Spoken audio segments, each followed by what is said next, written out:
Hello everyone, this is Jafar Bhia from English World, and in today's lesson I'm going to talk about OITC or ELT Listening Test.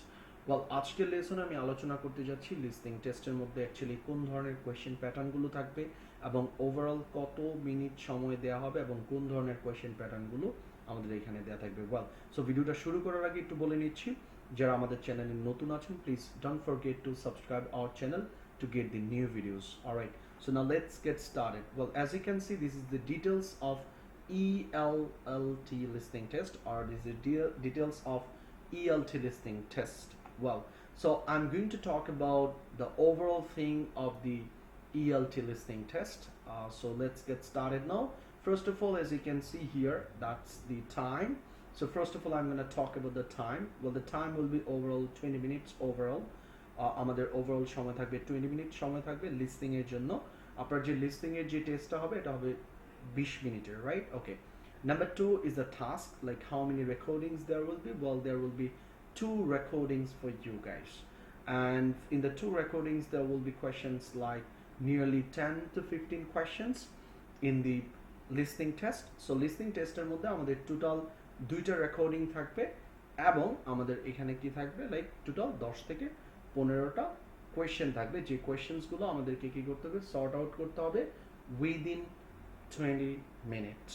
So এই 20 মিনিটের মধ্যে আপনাকে কি করতে হবে, like এই total 10 থেকে 15টা কোয়েশ্চেন সলভ করতে হবে এক্সামে, লাইক 11টা 12টা, লাইক নিয়ারলি আমি একটা আইডিয়া আপনাদেরকে এখানে দিচ্ছি। সো অনেক সময় লাইক এরকম থাকে, but not less than 10 but not more than 15। 10টার নিচে থাকবে না, 15টার উপরে আমাদের কোয়েশ্চেন্সগুলো যাবে না ELT লিসনিং টেস্টের মধ্যে। অলরাইট, অনেকেই কনফিউজড যে আসলে ELT লিসনিং টেস্টের মধ্যে কোন ধরনের প্যাটার্নগুলো থাকে। সাধারণত ELT রিডিং লিসনিং টেস্টের মধ্যে আমাদের এখানে কিছু স্পেসিফিক প্যাটার্ন আছে, যে প্যাটার্নগুলোর মধ্যে থেকে সাধারণত আমাদের এক্সামগুলো হয়ে থাকে। সো আমরা একটু দেখি types of the question which is in the number 4, like MCQ and vocabulary, right? Okay, so this is a very most common pattern that our students in the past got in their OIETC test. Well, so এখানে আমরা দেখতে পাচ্ছি যে MCQ and vocabulary. So MCQ প্যাটার্নটা এটা খুবই আসলে গুরুত্বপূর্ণ একটা pattern for the listening test, এবং এটার সাথে আরেকটা প্যাটার্ন থাকে যেটাকে আমরা লাইক ফ্যাক্টর ম্যাচিং টাইপ বলি বা স্টেটমেন্ট ম্যাচিং বলি। ওটাও আরেকটা ইম্পর্টেন্ট প্যাটার্ন যেটা আমাদের লিসনিং টেস্টের মধ্যে সাধারণত আসে, বাট বেশিরভাগ টেস্টের মধ্যে আমাদের MCQ থাকে। তো এখানে আসলে কোয়েশ্চেনটা হচ্ছে এখানে যে আসলে MCQ গুলো কি লেভেলের থাকে। MCQ গুলো এখানে আসলে not that much like harder and not that much very easy. It's like you can say moderate, but এখানে আসলে মোটামুটি easy and একটু hard level থাকে, but not that much like harder, right? But এই MCQ গুলো নিয়ে কাজ করার জন্য definitely you must have some good like ideas, and you must have some tips and tricks to sort out the MCQ. And এখানে যেহেতু আরেকটা ব্যাপার যদি আপনারা খেয়াল করেন যে আপনার কিন্তু 20 মিনিটসে আপনার 2টা রেকর্ডিং থাকছে এবং কোয়েশ্চেন থাকবে লাইক 10 to 15 কোয়েশ্চেন্স, এবং যে কোয়েশ্চেন্সগুলো হবে MCQ। সো এখানে আপনাকে এই সময়ের মধ্যে কিন্তু কি করতে হবে, আপনার লিসনিংগুলোকে কভার আপ করতে হবে। এবং এই লিসনিংয়ের মধ্যে যদি আপনি if ইউড like to do very well in the ELT listening test, you must have some ideas like some tips and tricks that we are going to teach you in our premium online course for the OIETC program.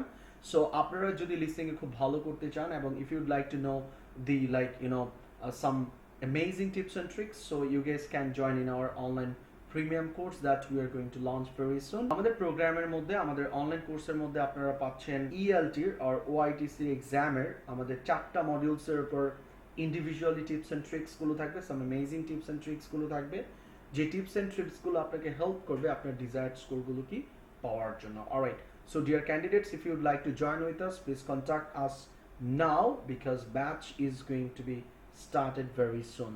Alright, so dear candidates, that's all about today. আজকের লেসনটা আমি এখানেই শেষ করব, but কারো যদি কোনো ধরনের question থাকে, if you guys have any question, just simply let me know in the comment box. I'll be trying to come up with your answer very soon. আপনারা অনেকে আরেকটা কোয়েশ্চেন করে থাকেন যে আমি আসলে লিসনিং টেস্টটা কিভাবে দেব, বা লিসনিং টেস্টের জন্য কি আমি হেডফোন ইউজ করতে পারবো কিনা। Yes, you can definitely use your headphone. If you use your headphone, that's gonna be very convenient for you to listen the recording very clearly as well. So that's gonna be very easy for you guys. একটা বিষয় আসলে mention না করলেই নয় যে আপনারা অনেকেই হয়তো বা লিসনিংটা এক্সামটা দিচ্ছেন, লিসনিং এক্সামটা যেহেতু এটা একটা online based exam and computer based exam, so আপনারা অনেকেই মনে করছেন it's gonna be very easy. It's very easy, but এটা একটু সেন্সিটিভ একটা টেস্ট। কেমন, যে কিছু বিষয় যদি আপনি মেনটেন না করেন তাহলে কিন্তু আপনার স্কোরটা কি করে যাবে, কমে যাবে, এবং you are likely to be disqualified as well. So এই বিষয়গুলো আসলে খেয়াল করতে হবে, নাম্বার ওয়ান। নাম্বার টু হচ্ছে টাইম মেনটেন করতে হবে, because you can not get more than 20 minutes এর বেশি কিন্তু আপনি পাচ্ছেন না। So all you have to do is to complete your 10 to 15 questions within 20 minutes, and like this is how you have to sort it out. Alright, so dear candidates, that's all about today, and hope to see you guys in my next video.